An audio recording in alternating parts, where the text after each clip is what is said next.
How's it going, everyone? My name is Everett Harn, and we are the Geeks on Screen, brought to you by Geeks with Wives. Joining me today, we're going to go clockwise, in the top left corner, we got the Teosaurus Rex himself, Tommy Oxford. How's it going, man? It's going good, man. I'm glad to actually be on the show tonight. Yeah, you just keep skipping out on us, Tommy. I'm sorry, man. Sorry. I have a social life now. I kind of just, yeah. You know, I figured out of all of the Geeks on Screen cast, if one of your neighbors died, you'd be the one that would still be here. Yep, pretty much. Pretty much. All right, so below Tommy, a newcomer to the show, we've got Jonathan Reyes. How's it going, Jonathan? Hey, thank you, Everett, and thanks, guys, for having me. Yeah, no problem. Once again, one of the funniest people that's ever been on this show. Aww. Sorry, Steven, you're not him. We got CK Stewart. The nicest thing anyone's ever said to me. I'm so excited to be back since people will keep complimenting me every time I show up. Well, sorry, CK. God, we won't do it anymore. Nah, I'm very grateful. Thank you. Tweet at CK Kuko if you don't want to hear him on the show anymore. You don't think that I'm funny. And then I'll block you, and then I'll cry, and it'll be your fault. Thanks for that. I'm just kidding. All right, last but not least, we've got the smartest out of the whole bunch back again we got Agasicles Stamus. I was about to say at Agasicles Stamus for some reason, but you don't have a Twitter, Agasicles. You're muted as though. Oh. Missed my thing. Yep. Boom! There you go. All right. So how's it going, everyone? We talk movies and TV shows on this podcast sometimes. Sometimes we talk about 50 Shades of Grey and all that good stuff, but Tommy's here tonight, so we're not going to do that as much because he could reach through the screen and kill us. So the theme for tonight's podcast, the main topic, is going to be post-apocalyptic movies and TV shows, if you can tell by our rusted and amazing YouTube screen here. And we're going to kind of use post-apocalyptic up a little bit loosely. We'll go through maybe a list or just talk about some movies, whether they're post-apocalyptic or not. That's a mouthful to say. But first, we're going to go to what we watched this week. So, CK, what have you watched this week? I caught up on some episodes of iZombie, which is pretty interesting. I feel like I should actually catch up on everything on purpose instead of accidentally when Hulu starts playing it automatically after I catch up on Dancing with the Stars. Which I watch intentionally for whatever reason. You're like, oh God, the stars are eating each other. It escalates so quickly. After they get kicked off the show, things just take a terrible turn. It's really sad. I watched the Scandal season finale also intentionally. I am a sucker for political shows, and that is definitely a show. Who's in that show? Is that akin to House of Cards in any way? Like, same type of show? Kind of. It's about... it stars Kerry Washington, who's great. I think she does a great job. As Olivia Pope, who is a fixer who comes in and corrects your life if anything goes terribly wrong, if you're like a big time person in DC.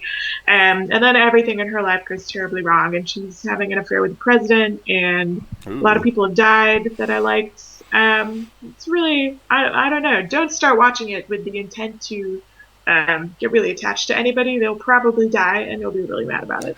There's a lot of scandal in it then, huh? Yeah, it's very scandalous. I think it's kind of like Game of Thrones then. Yeah. Yeah, it's like if Game of Thrones and House of Cards and a daytime soap had a baby, that baby would be Scandal. Okay. I don't know how that would work, but that's what it would be. Oh, that sounds sexy. So what have you thought about iZombie? I know we talked about it a little bit last week because Steven's been watching it. I haven't caught up. I've only seen the first 2 episodes. But what are you thinking of that? I'm super behind too, but I really enjoy it. I became aware recently that the premise is totally removed from the comics, which is kind of interesting and also odd. I feel like a procedural is like a really interesting choice from what little I know about the original book. But I don't know. I think it's a lot of fun to watch. I think that the zombieism aspects are done really well for zombie television these days. I don't know. It's nice to have a TV show that's um, not necessarily about zombies in like the traditional undead, super murdery, everything is horrible sense. There are a lot of terrible things, and it probably sucks to be undead, but I don't know. It's kind of a nice change for the genre, and everybody in there is just super charming, very funny, very talented group of actors. So yeah, I'm glad that it got picked up for a second season. Game of Thrones, or not Game of Thrones, Walking Dead can show all the boobs they want. I think Liv is still the best looking zombie on TV. All right, so John, we're doing this podcast because Mad Max Road Fury is coming out, and I know what you've been watching this week. So tell our listeners what you've been watching. Yeah, I wanted to. I didn't ever hear of Mad Max before until I heard about Fury Road.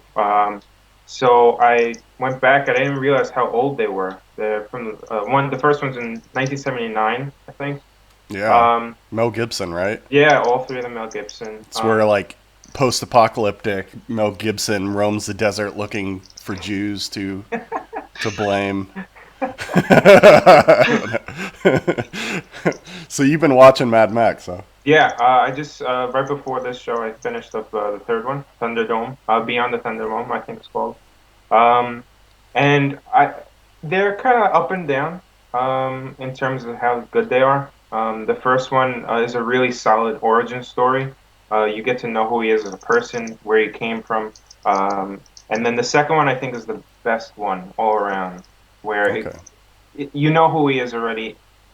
It gives you, and it's nonstop action. And it's really impressive to see that movie made in '81, where it's just everything is real. There's no special effects at all, which is really cool. The explosions, awesome. The collisions with the cars, some of the best car chases you'll ever see in a movie.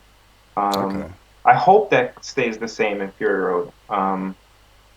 It looks insane from the trailers.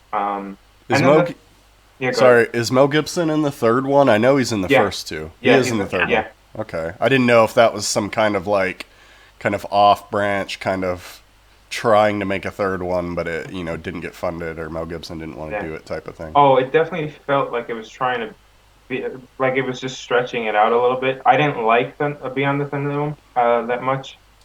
Tina Turner was terrible as an actress. Christ. Tina Turner's in it. She was bad. She didn't have much screen time, which is good. Okay. Master Blaster in the third one? Yeah. Yes, that was probably the best part of it, Master Blaster. That was really cool. Which is like that giant guy with the small guy. It was kind of like what you see in Mortal Kombat X now with that character. It's pretty neat. The fight in the Thunderdome was pretty cool. So it had nice highlights, but overall it was just weird. It was a very weird movie. And I mean, the series is supposed to be odd. And that's what makes it special and unique. But the third one just kind of just lost it for me. So if I was going to say watch one, the second one's really good. Okay. They should have made the third one, they should have made Battle for the Biodome and just had like Pauly Shore and all them getting killed by Mel Gibson. That would have been something to watch. Get my Tina Turner rendition going on just now? Yeah, do it. Yeah. We don't need another hero. All right, I was just about to post that. That cracks me. You're going to be able to find Gaskley singing that whole song on the Geeks with Lives iTunes. You can buy it for 99 cents. I'm just kidding. That one's worth $9, Gaskley's. John, did you watch anything else this week? Yeah, Flash, Arrow, Gotham, which is... Oh, you're still watching Gotham, huh? How's that? That ended this week, right? Yeah, thankfully. Okay. It had its moments. Like I like when it's focused. Like this. I don't know if you guys saw the Scarecrow story arc. I like that 2-episode arc where it kind of like. I felt like they focused it a little bit, and then they brought in the ogre, whatever that is. The last couple of episodes, which is it Shrek? He's an ogre. Batman, I'm gonna kill you.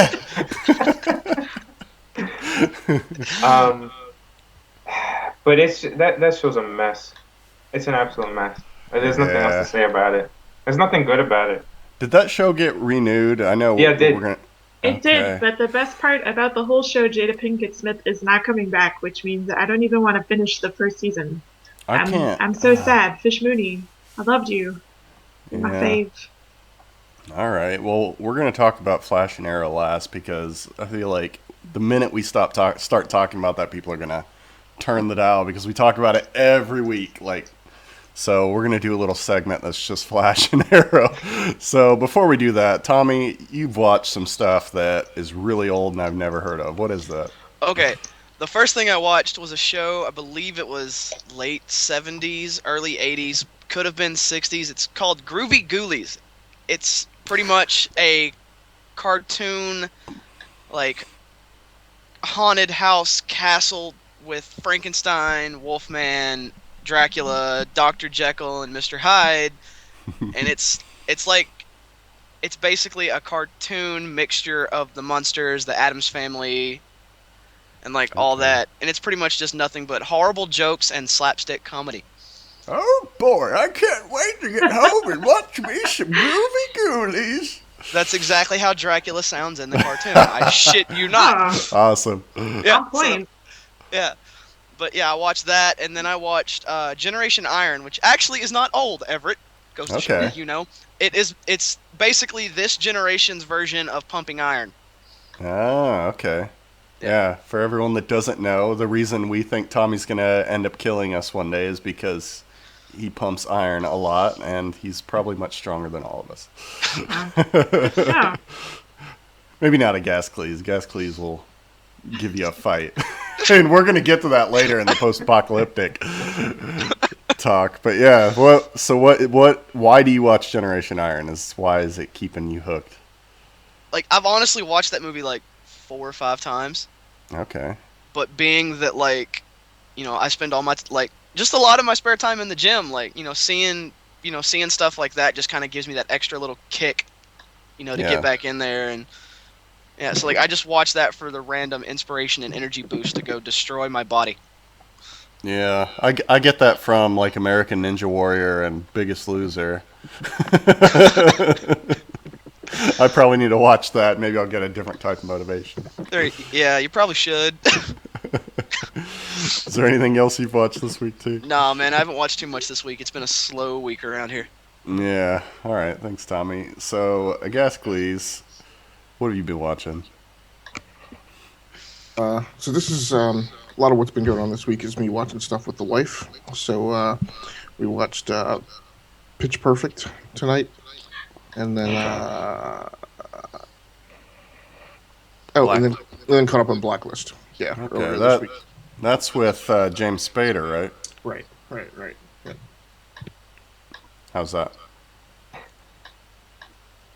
Really good. That's definitely one of my favorite shows. I've always been a big fan of his. I loved Boston Legal, which my wife and I were into a while ago, and started watching Blacklist. So it's pretty cool. It's very much a heart-pounding kind of espionage suspense show every week. So you just don't know what's going to go on. Okay. I've seen commercials for it, and it looks a little, I wouldn't say campy, but it doesn't look like the highest production quality. Would you say, getting into that show, that you feel that way, or is it the story good enough to where you don't notice that? The story's good enough, and I think the production quality is pretty high, actually. It's kind of hilarious. We talk about Nathan Drake being a mass murderer in the Uncharted series. Well, every week you should just do the body count of how many people Raymond Reddington takes out in a single episode, typically in a very bloody manner. So, okay. Well, thanks, Agascles. We'll get back, because I know you want to talk about Arrow, so we'll get to that in the Flash Arrow section here. This week, for me, I watched 10 Things I Hate About You, which I haven't seen in a long time. It's one of my... I'm a big sap, and I like chick flicks. So Taming of the Shrew, right? Yeah, pretty much. Yeah, with Julia Stiles and Heath Ledger. For the people that might not remember, it's like the movie that Heath Ledger broke out of, I believe. Like, is this official? Just when he exploded. And the funny thing is, when you think about it now, Julia Stiles now plays a mom on Parenthood, I think. Yeah, yeah. And of course Heath Ledger has passed, so Right. it's just crazy.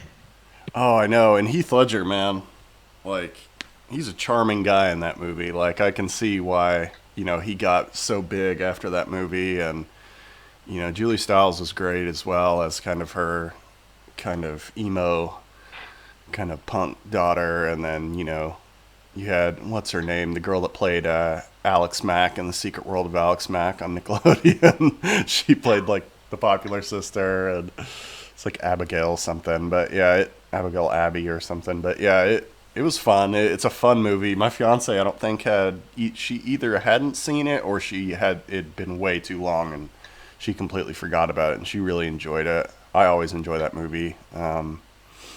So Game of Thrones, I'm not going to talk about it too much. Don't turn off the podcast. I'm not going to spoil anything.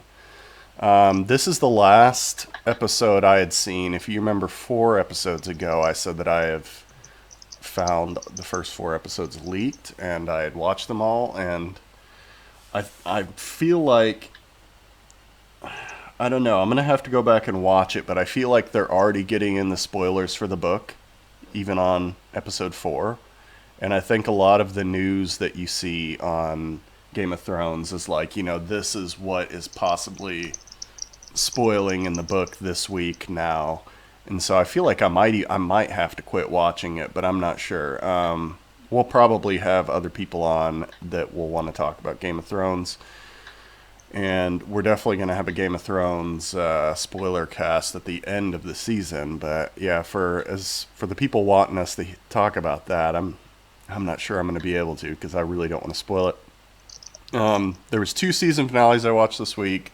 I watched the New Girl season 4 finale, which I actually had a tear running down my cheek. Just one tear, just a little tiny tear at the end, because it was just sweet as hell. And that show, it's probably one of my favorite comedies. Like, I know Wayne in chat said it was very repetitive, but I'm just like, if you're repeating a great show, why the hell not? And then last but not least, Tommy reminded me, and this is also a post-apocalyptic show, one of the few shows. Last Man on Earth season finale was fantastic. I wrote a review on Geeks with Wives, so I won't talk about it too much here. But definitely go check that out, because there is a surprise at the end that gets you really pumped for next season. So yeah, now we're going to move into the Flash Arrow / Daredevil category here, because we talk about it every week. And for people getting tired of us talking about it, you've only got like 2 weeks left, so deal with it. So Gascles, you want to talk about the penultimate episode of Arrow? What'd you think? Yeah, and I won't get into too much detail, but I want to say it. Well, I was about to get into too much detail, so let me back off that a little bit. One thing I will say is I like that. I'm forgetting her stinking name now. Laurel. Yes, I like that Laurel now is less of a liability in combat. That was getting kind of exhausting. Like when she was on screen in a fight scene, just like, okay, let me wait for her to get taken out and become the Achilles heel, right, for the team that everybody's got to go save. So so it's good to see her holding her own. I was also good that the flashbacks finally hit a point that I've been waiting for them to get to for like the past 5 or 6 episodes. Again, I won't get into it completely, but what happens is this episode is a thing that 5 or 6 episodes you could clearly tell had happened in the past, and I'm like, finally, right, because I'm ready to move past this in the episodes. So this whole episode just dragged, the flashback just dragged that out even longer than it needed to be. Like in my review for last week's episode, I was just like, this thing finally happened. And then this week I'm like, okay, that thing didn't actually happen yet. Like it's happening. Right. So but it was good. I think you mentioned it. I think I feel the same way that, Arrow typically does a really good job of kind of having this big wind up to the finale. And also kind of really does a good job of having where a season is kind of an entire arc. It kind of starts in the beginning and then little bits and pieces get revealed throughout the season, and then you have like 3 episodes that kind of focus on it at the end. But like you said in I think one of the episodes I wasn't on, this season's a little unusual because this has been going on for crap since before mid-season, right? Like every episode has been the Ra's al Ghul thing. So it was glad that this episode didn't feel like they were just kind of marking time and trying to stretch it out. It felt like, okay, now they're really getting around to wrapping this thing up. Right. Yeah, no, I'm getting excited. Me and Wayne, for anyone listening, watched the finale trailer at the end of the newest trailer cast, number 7. Wayne hadn't seen the extended promo, and if you want to go watch us watch that, you can. Tia, I know that you have been watching Vikings. You got spoiled a little bit, huh? Yeah. Thanks to the internet, I'm gonna go ahead and just spoil it, because if you're like me and waiting to watch the show, oh the hell well, because it's kind of hard to avoid spoilers.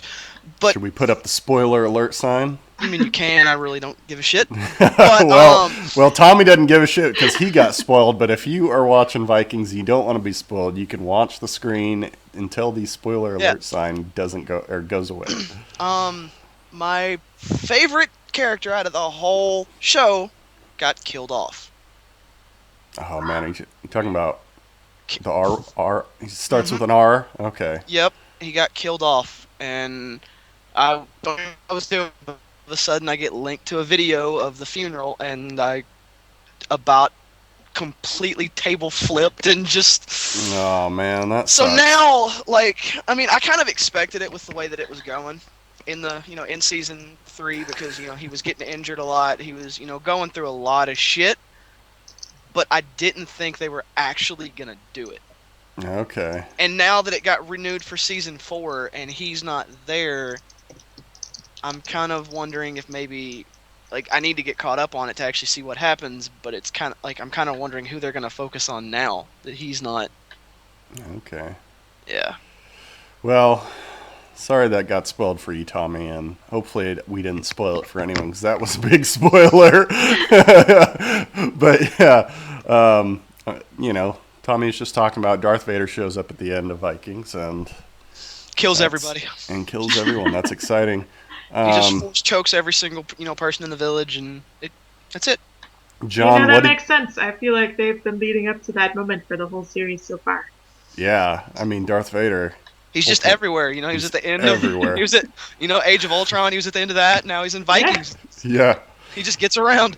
I know that Vader versus Ultron fight was epic. John, speaking of bad guys, what did you think of Gorilla Grodd on this week's Flash? Oh man, I mean. It felt at times it felt a bit like a filler, but I think you mentioned it as I think it was Brad who mentioned in his review. The CGI, it's unbelievable. Right. I don't expect that from TV. It's incredible. It was great. Man, better than Age of Ultron CGI. But yeah, no, I thought that was the first time you saw the Flash really meet his match for real. I mean, besides the Reverse Flash, but yeah, we won't spoil it, but yeah, he definitely meets his match for.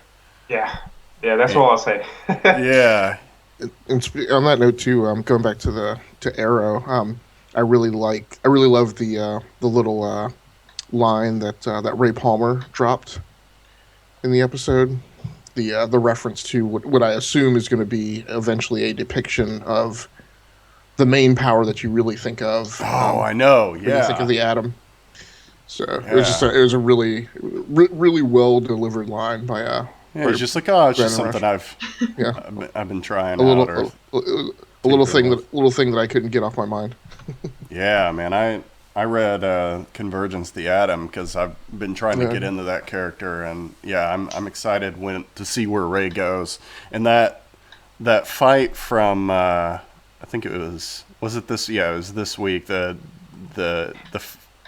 what is it called? The dog fighting, Ray and a jet. There's some great CGI in Arrow as well, so I won't spoil what happens. But it's those shows, man. They're really putting their money into those, and I feel the same way as you, John. When I was watching The Flash, like I kind of wish that they would have kept teasing Grodd and just done Grodd like as the big bad next season, and they might still do that. Who knows? But I'd love to see Grodd like getting his group of bad apes and his kind of generals and stuff, building them up and going after Flash. And hopefully that episode may have set that up. But who knows? It'll be cool just to see his progression and how he speaks too, because he's super intelligent from like the Justice League series. Yeah, that is one hell of. It'd be interesting to see him. I was talking to my brother about this. Like, it'd be cool to see. He's not entirely bad either. Almost. Right. It'll be interesting to maybe see him like team up with the Flash maybe at some point. But yeah, you can see that he's already trying to walk like humans and stuff. Yeah. Like some of the CGI, which is exciting, and I hope they give him like the gold armor that he has in the cartoons and the comics and stuff, because that's awesome. But all right, and the last thing that I wanted to mention in this section before we move on to our main topic is Wayne's been giving me hell about it, but I'm still watching Daredevil. I think this is my third time through. And I found something really cool because I've started watching it on my iPhone at night, like before I go to bed. I'll watch an episode on my iPhone. And if you go to the audio settings for Daredevil, there's a descriptive audio mode that you can enter that's mainly for people that are actually blind watching the show. Right. But it really gives the show kind of a fun flavor. Is this the one that says do they literally say action before every, like when a fight scene is about to break out? Yeah. I haven't actually seen an episode that has that much action in it. Like I was watching the second to last episode, and it's really just incredible. It's like watching a book on tape. Like it'll be like Karen sitting at her desk. She looks down longingly. Like, Foggy comes into the room. He looks at her like this, and and then it'll be like Foggy opens the door. Matt's standing outside. They don't look at each other. Foggy looks down and walks out of the room. And that it does that in between everyone's lines, so that it doesn't go over the lines of the show. Like you can watch that freely, and it's just like they just took it, they wrote it as a book, and it's like you're listening to the book on tape that is Daredevil. And I think that's fantastic. I'm not sure how many Netflix shows do that, but man, it's like such an incredible thing for people that are actually blind that want to watch. I feel like if I was blind, Daredevil would be my favorite superhero, and I'd definitely want to watch his show. And I don't know. I just thought it was really fun, and anyone wanting to rewatch that show should do it with the descriptive text on, because it's just great. They did a great job on that. Yeah, and I want to pimp that out just as another, because I mean, Great Scott, probably for so many weeks over the last few months, we keep talking about this whole diversity topic in comics and entertainment, and showing minority characters and female characters and all that kind of stuff. This is another example of tailoring kind of that nerd or geek content towards a minority, right, of people with a sight disability. Yeah, and it's incredible, man. I couldn't believe it. I was so excited. Good job, Marvel. Yeah, good job. Good job, Marvel, and good job, Netflix, for implementing that so easily. I'm not sure how, a blind person would still maybe have to have, I don't know if Netflix has a like spoken word assistant. Like I'm not sure how a blind person would set that setting on without help, but hopefully they can, because that really helps them watch that show, and it's awesome. So let's move on to our main topic, and our main topic is post-apocalyptic movies and TV shows. And this, we're kind of using it pretty loosely, as we were talking about, like, movies that have post-apocalyptic scenes, like Terminator, we can talk about if we wanted to. There's some movies in here like what could you say, like Judge Dredd, or stuff like that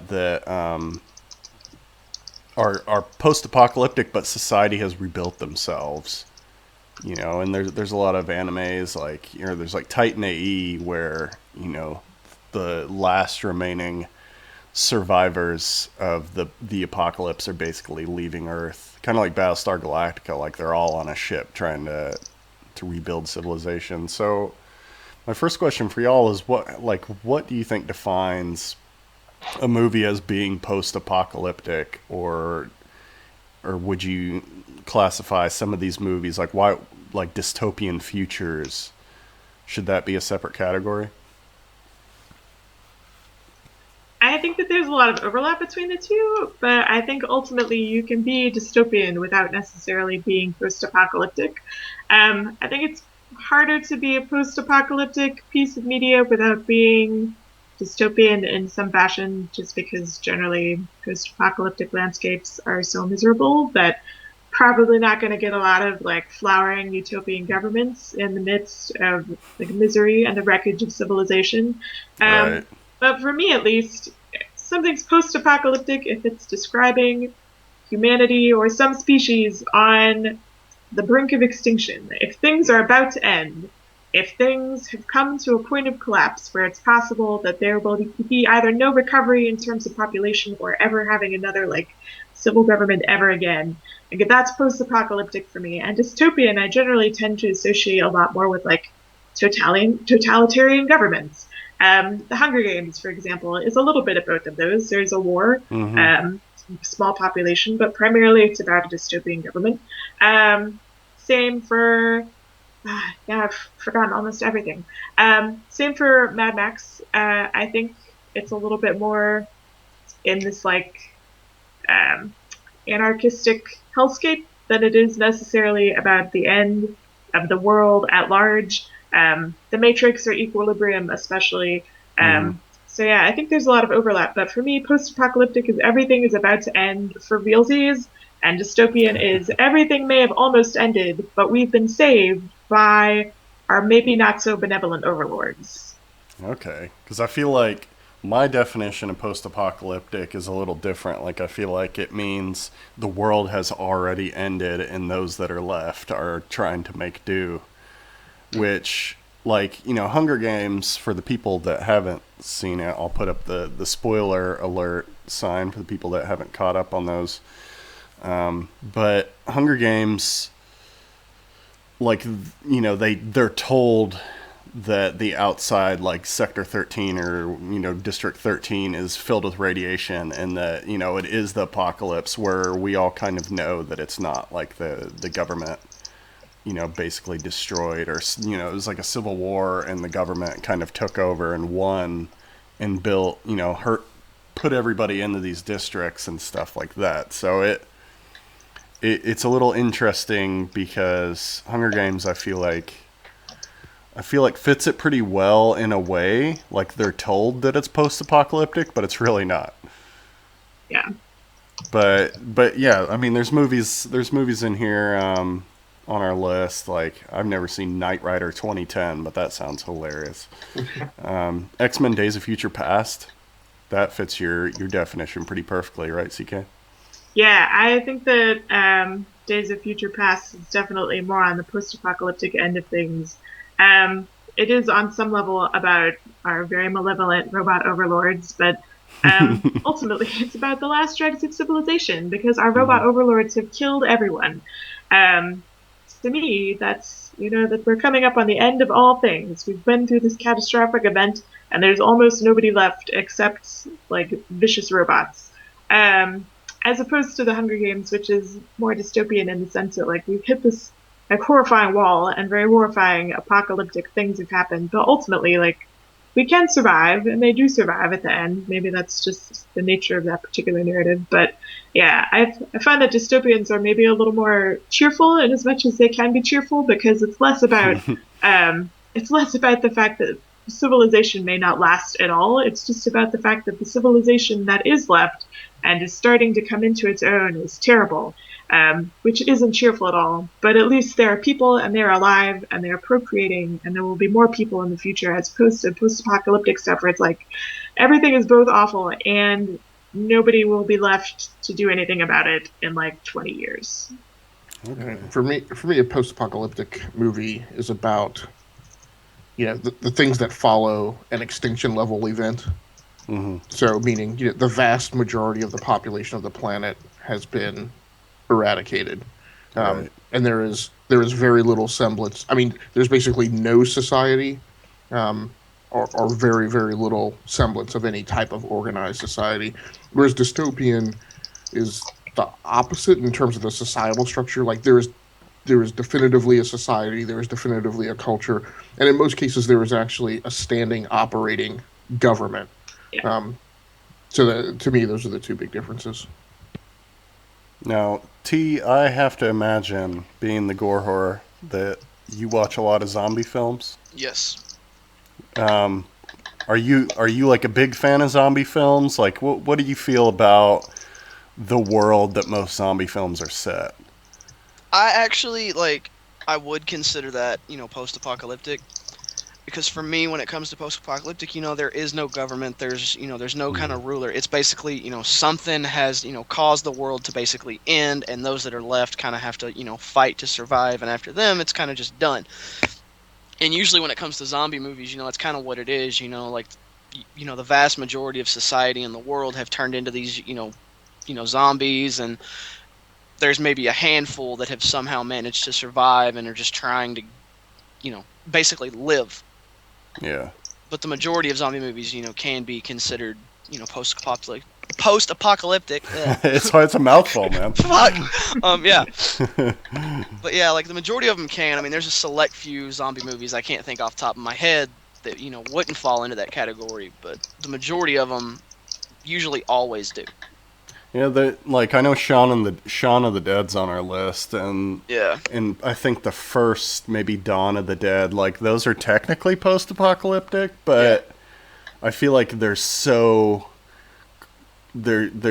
happening right after the apocalypse, as it's happening, and then just slightly after, and so those are a little bit different. But yeah, the Resident Evil movies, those are all.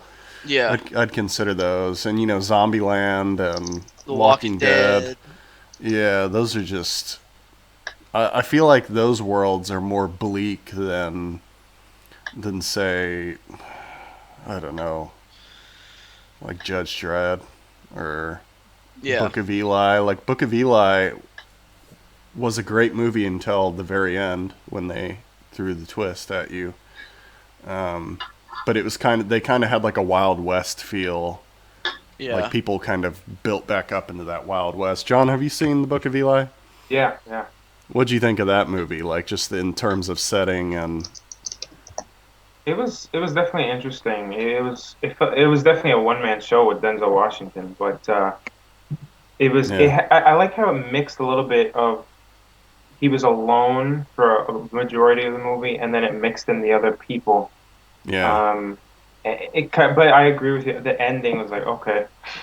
Why? Yeah, they tried to throw that twist and be like, "Whoa, this is what's really happening, and this is what he's trying to do," and you're like, "No, you shouldn't have done that." The movie was fantastic until that. It was so good. Just the people trying to get in his way from what he was trying to do, and it was, instead of there being this end of the world type of thing, there was a mission from one person, and everybody was trying to stop that one thing. It was interesting. Yeah. It was different. I was actually good with the twist. You were good with the twist? Okay. Yeah, I actually liked it. Have any of you guys seen the Will Smith I Am Legend? I know there's an older one. I have. Yeah. All right. What did you think of the ending of that? Which one? I honestly don't remember it. Yeah, well, see, there's an alternate ending, which I'm sure you've seen. If you've seen the DVD, you've seen the alternate ending.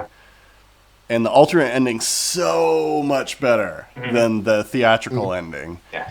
And if I would have never seen the theatrical ending and just seen the alternate, I would have loved that movie. Mm-hmm.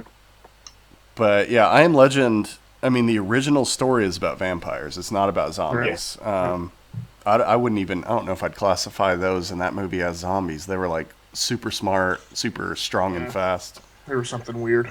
They were like mutates. But yeah, and then you have movies like The Road that are just horribly depressing. Yeah. You've got more like kind of religious movies like Left Behind and Testament, like about after the what's it Rapture. called? The Rapture. Nick Cage is just in a horrifically bad Left Behind movie. Yeah. So if anyone just wants to get drunk with their friends and watch that, I guarantee a good time. You should absolutely do that. That is the Yeah. best way to watch it. As someone who paid $5 to go see a matinee for the express purpose of enjoying how bad it was, Wow. you will have a fantastic time as long as you are not sober. So they not is Kirk Cameron no longer like the headliner in that series? No, Kirk Cameron No. is not in it. It's a reboot, right? Yeah, it's a reboot. Wait, it is stop. surprisingly. Seriously, It's a reboot. we rebooted the Left Behind. We They're rebooted like- the Left Behind movies.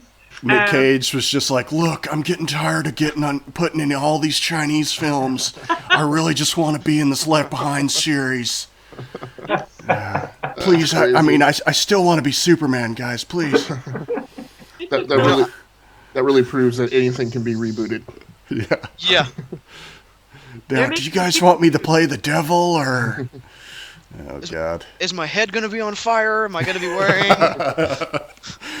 Wearing leather?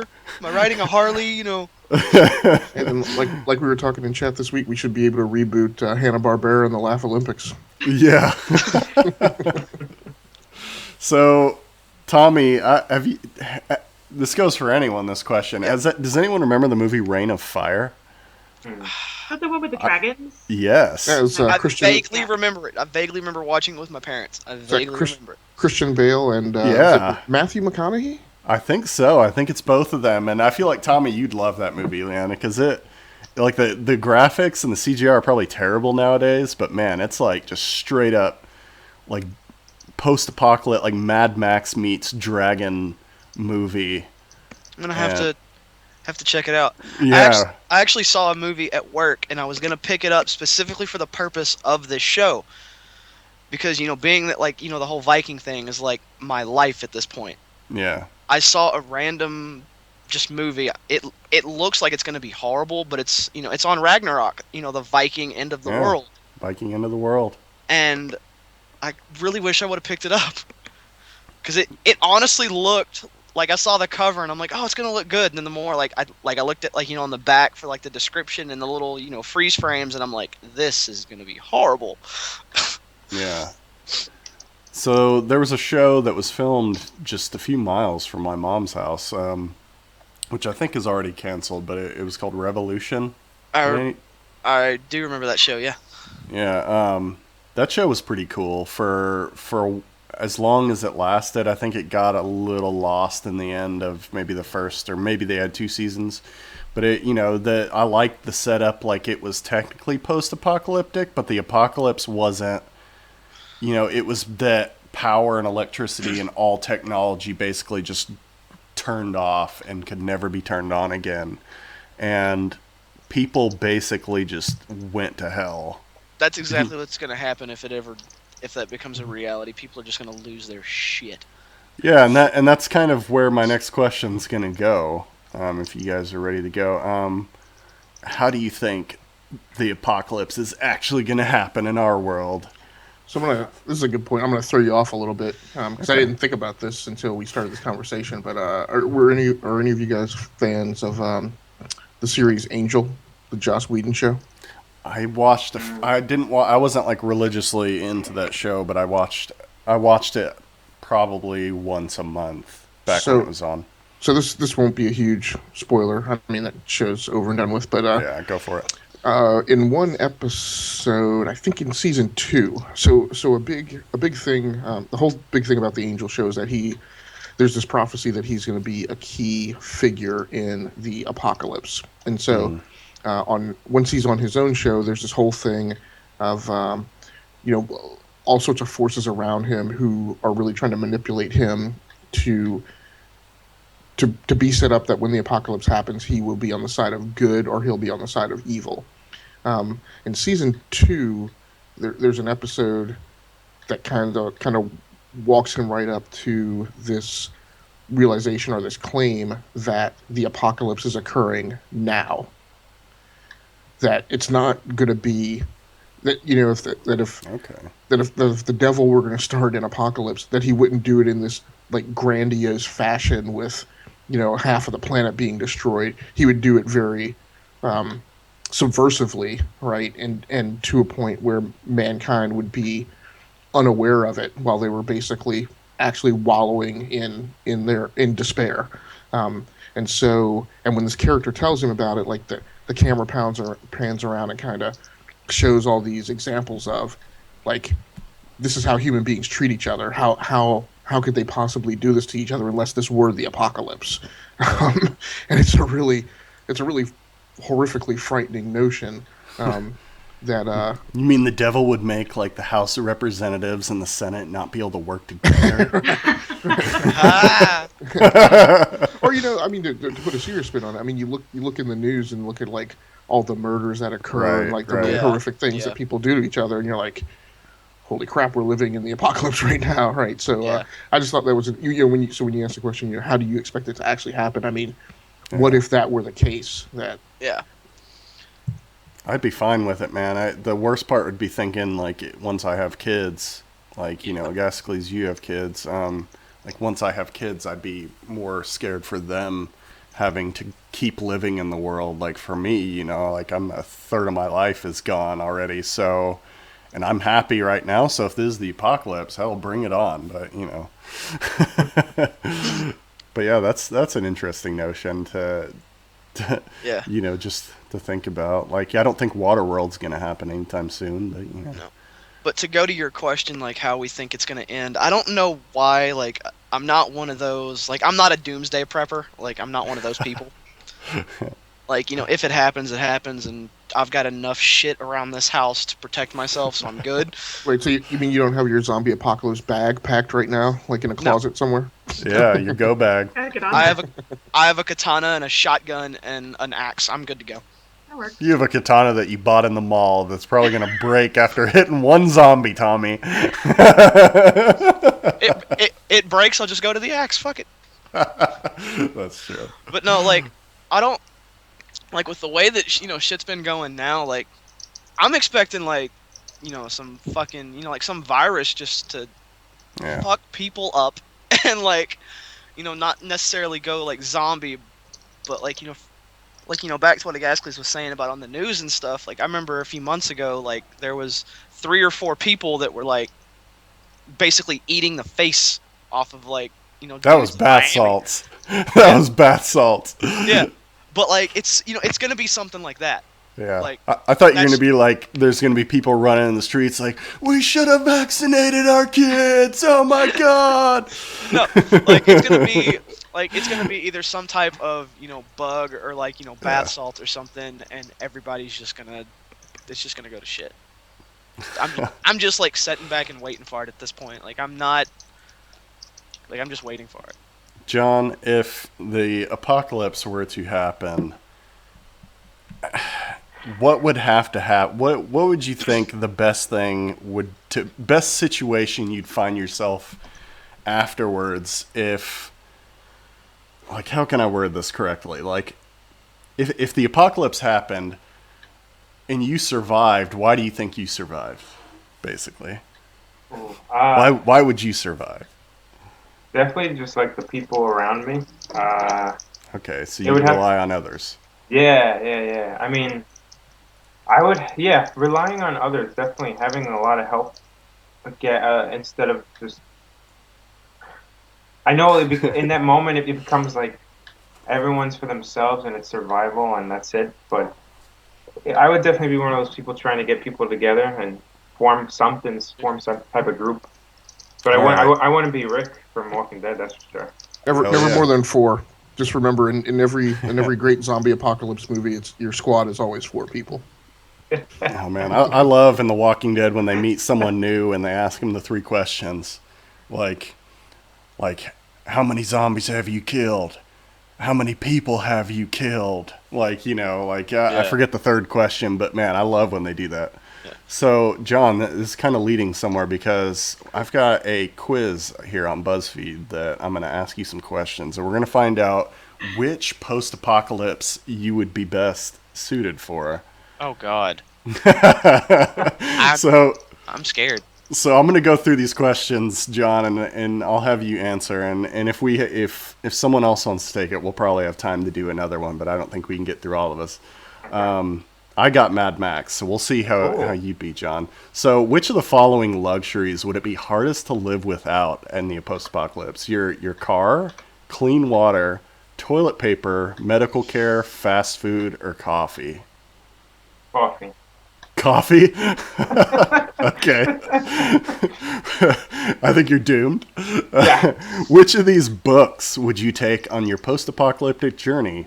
The Origin of Species by Charles Darwin, The Joy of Cooking, War and Peace, The Zombie Survival Guide, 20,000 Leagues Under the Sea, or The Special Forces Survival Guide? 20,000 Leagues Under the Sea. Oh God, you're so doomed. It's been nice knowing you. Yeah, no one team up with John in the apocalypse. He's like, I got my coffee and my books. Oh man. Okay, if you could only take one of these items with you, what would it be? A can of gasoline, a gun, a machete, body armor, a water purifier, or a Twinkie? You're gonna say a Twinkie. I know you're going to. No, he's gonna take his water purifier so he can make his coffee. Oh, I'm gonna say gun. Oh shit, you were wrong, Everett. Okay, he's toughening up. He might survive. Okay, so this one's a little bit harder to do. So, assuming you live in North America, which you all do, where would you go basically when the world ends? So you've kind of got the area just outside of Alaska and Canada. You've got kind of in Canada right above Michigan. You got the Hudson Bay. You got Phoenix, Arizona. You got St. Louis, Atlanta area, and then Boston, New England, or Mexico. Or would you try and make it to the Caribbean? Like where on the U.S. or on North America would you go basically? Would you you can just give me like a region, like New England, Canada, Mexico, West Coast? I would say East Coast. East Coast? Okay. Which of the following struggles would you best cope with? Prolonged thirst, lots of death everywhere, being powerless, losing hope, living in a tight space, or infrequent meals? Prolonged thirst, lots of death, being powerless, losing hope, living in a tight space, or infrequent meals? Losing hope. Oh, yeah. Okay.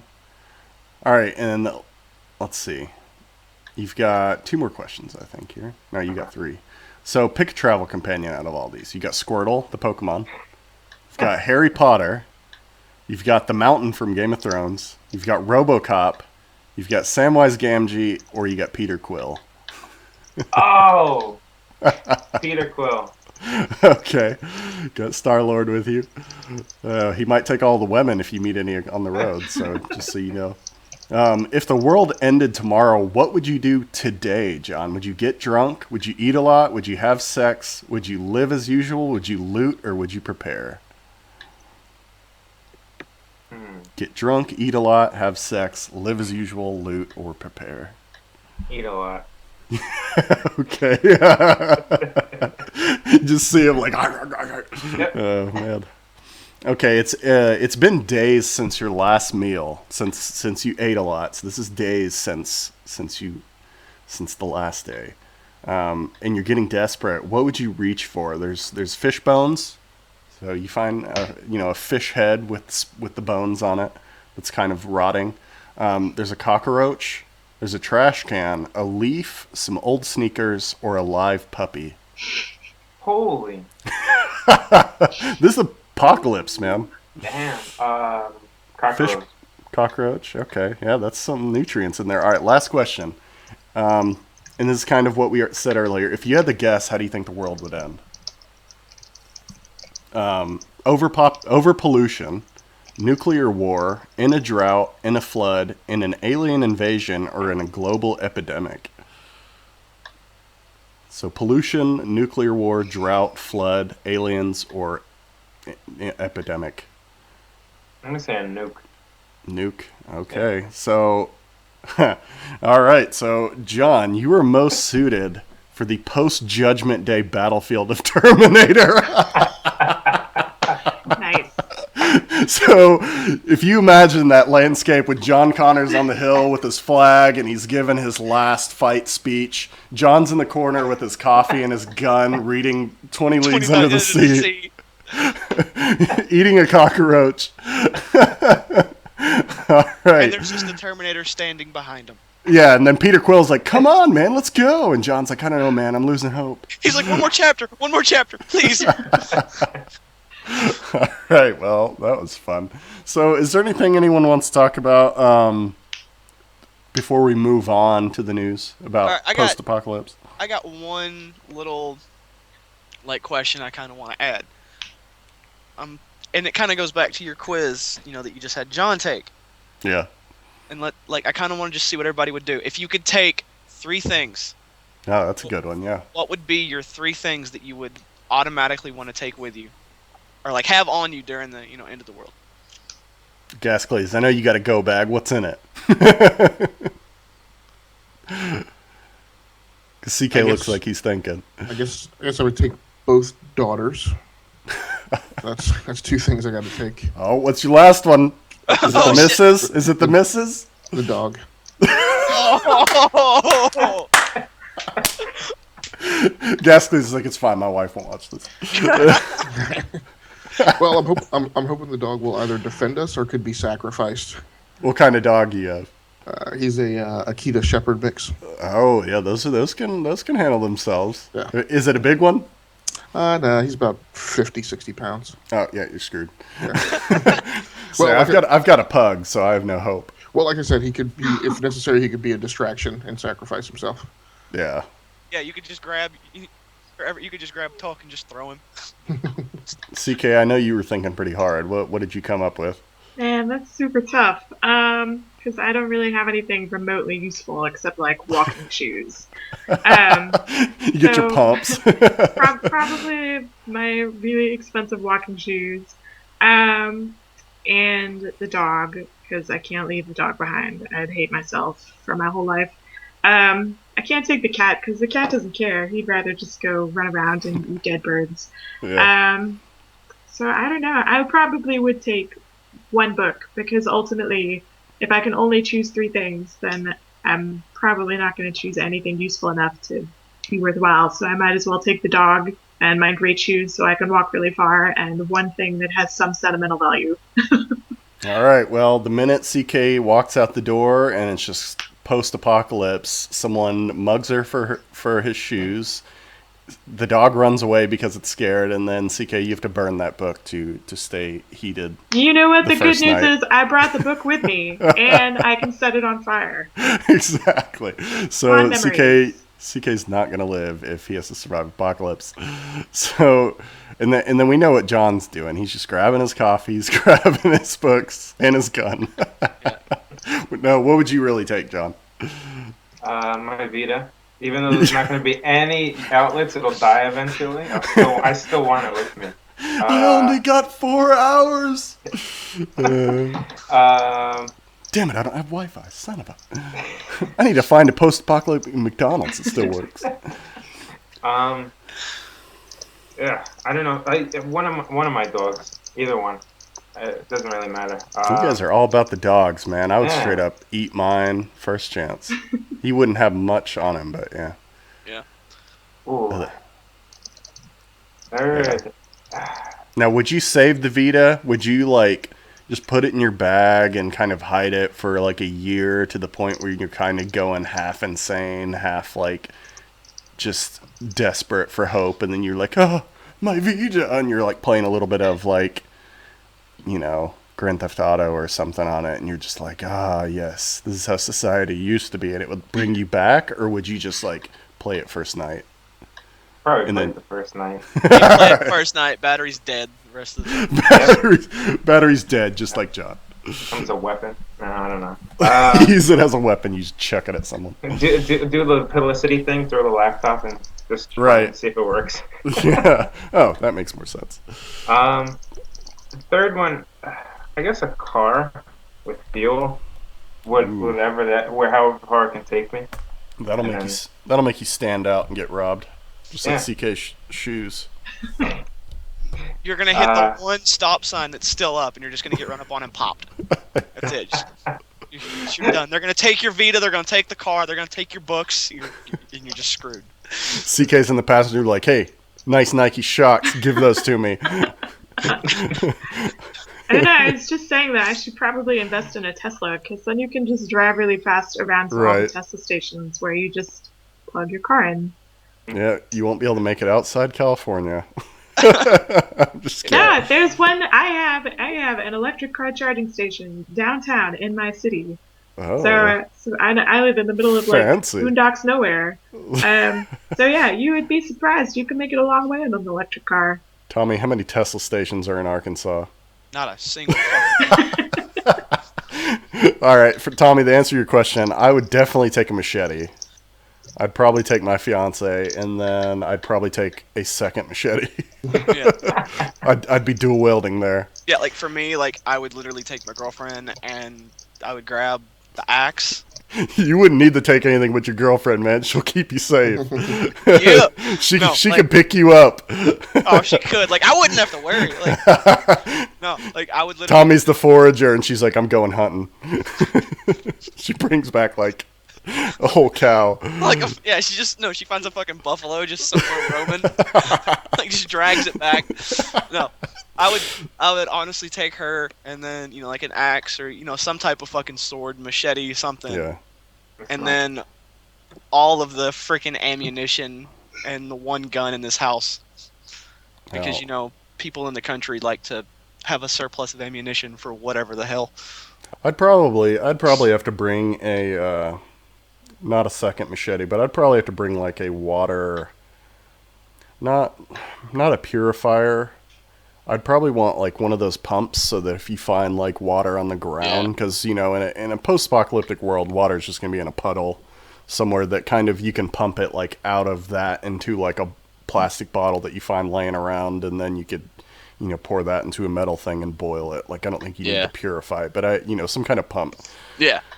So yeah, that was a fun main topic. So that will be the setup for the new Mad Max movie. They will not be fighting over gasoline. They'll be fighting over Tesla charging stations, and they'll all be fighting wars in electric cars. They'll just be like, everywhere but California. They're just gonna be like, yeah, I charged my car like 3 days ago, and my Tesla plays movies, so we're gonna just sit back and watch the world end. Sorry, everyone from California. That was my impression of you.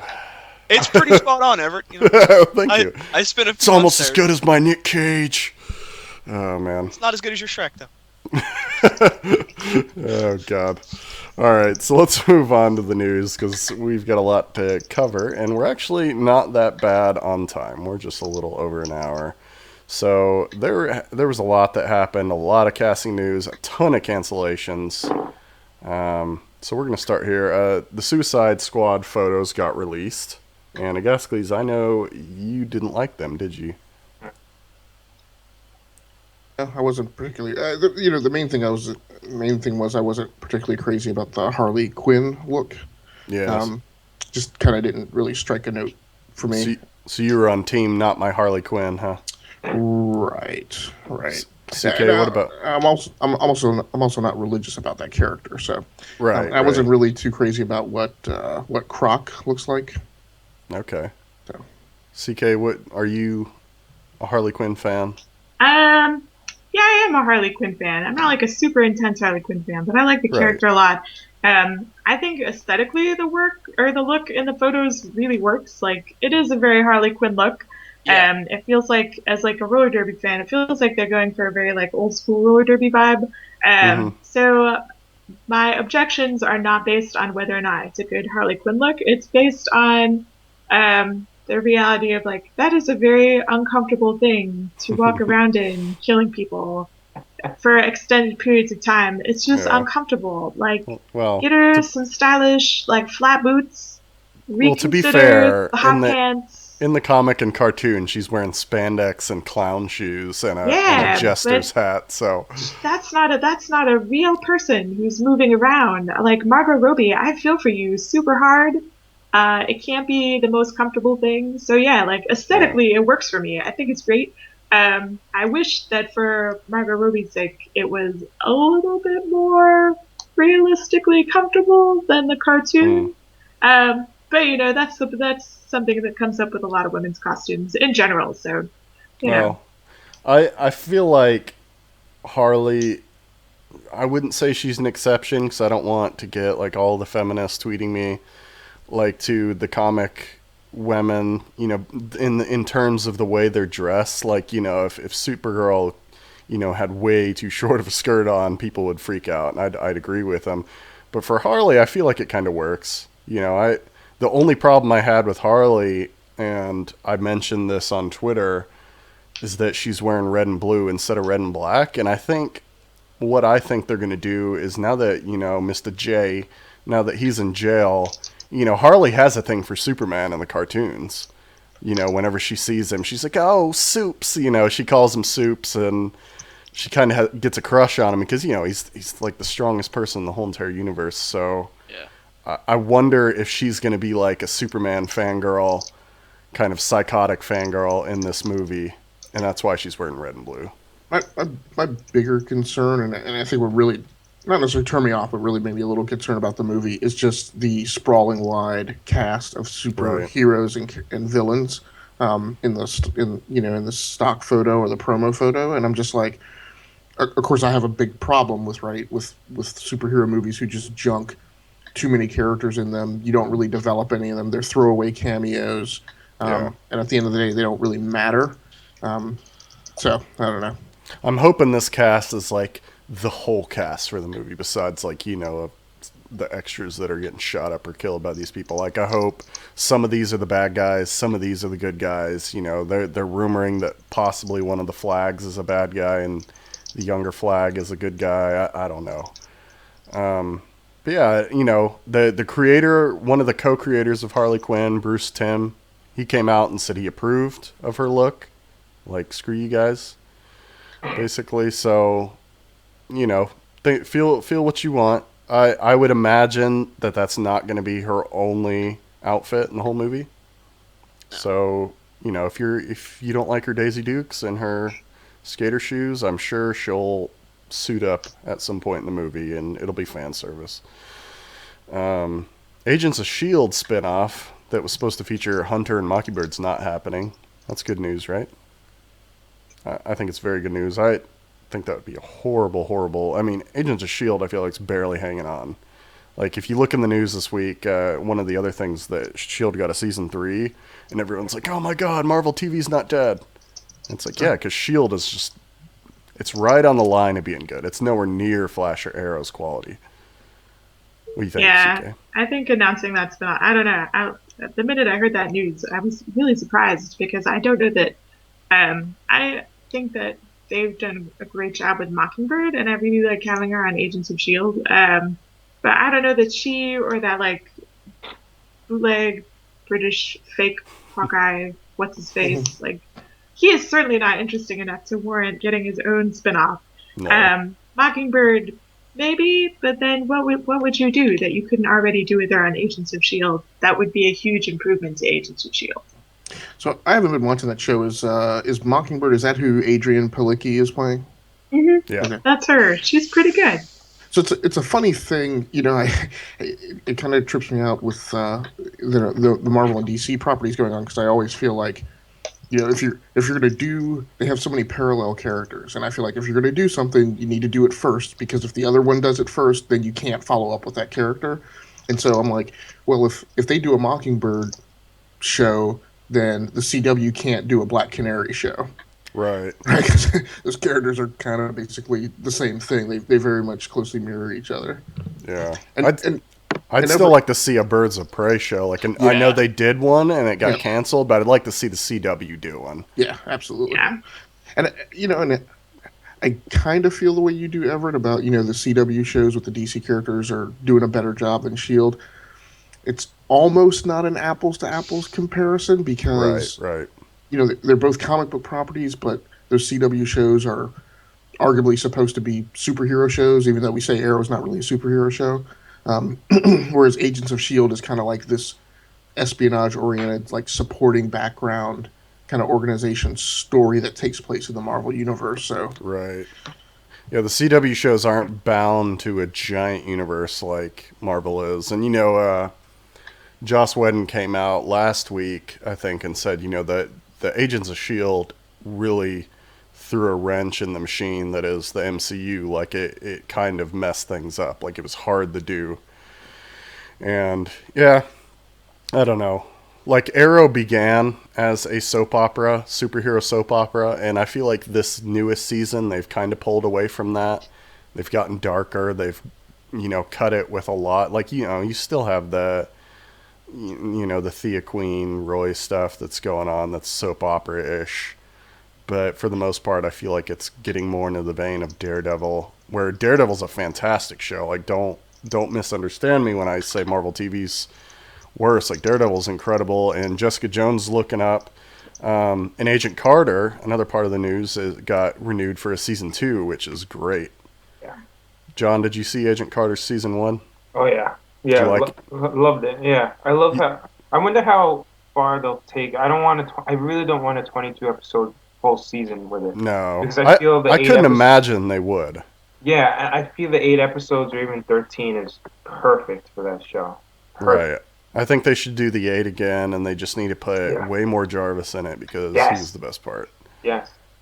Yeah, I liked Agent Carter was a huge step up from Agents of S.H.I.E.L.D. and I think they had a better kind of they had more room in the MCU to do Agent Carter because she was part of the Captain America storyline, and that's like it doesn't affect a whole it kind of affects what's going on in the nowadays MCU, but I don't know.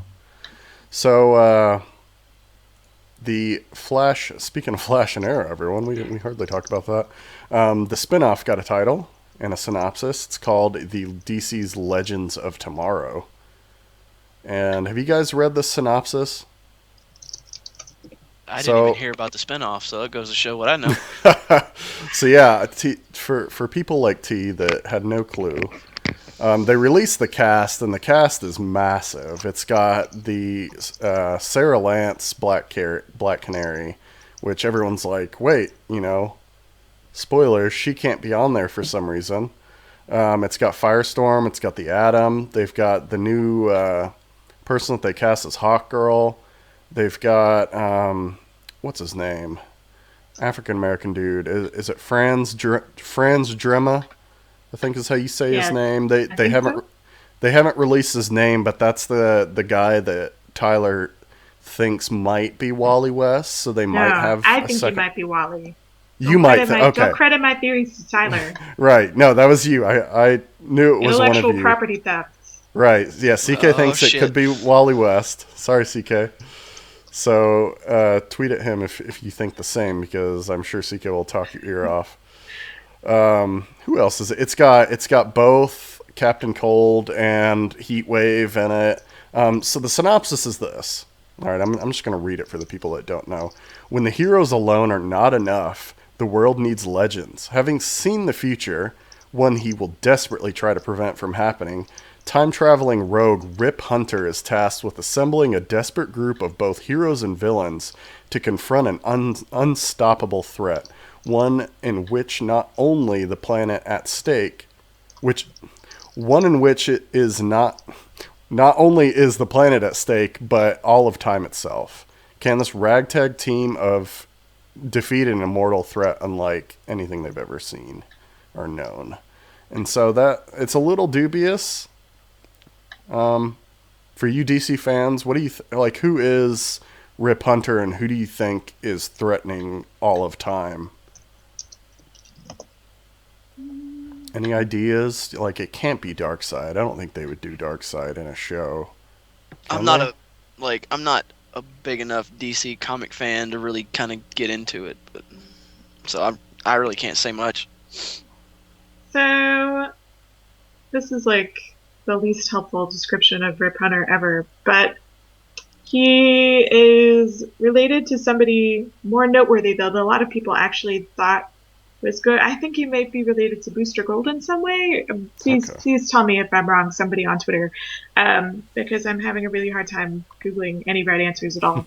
But a lot of people suspected that when Homeslice from Doctor Who was cast, he was actually being cast as Booster Gold. For that reason, as somebody who's coming back from the future. So I feel like, personally, they're kind of building towards a crisis event in the vein of Infinite Crisis or Crisis on the Infinite Earth. We know they're doing Infinite Crisis, I think, because of the Flash newspaper. Because of the Flash. Yeah, that would be in line with the Flash. That would explain why Katie Lotz is there. And personally, I'm excited. I liked her a lot. Clearly, she would be coming from a point in time in which she is not dead, which was the worst decision you ever made. Thanks, CW. Sorry.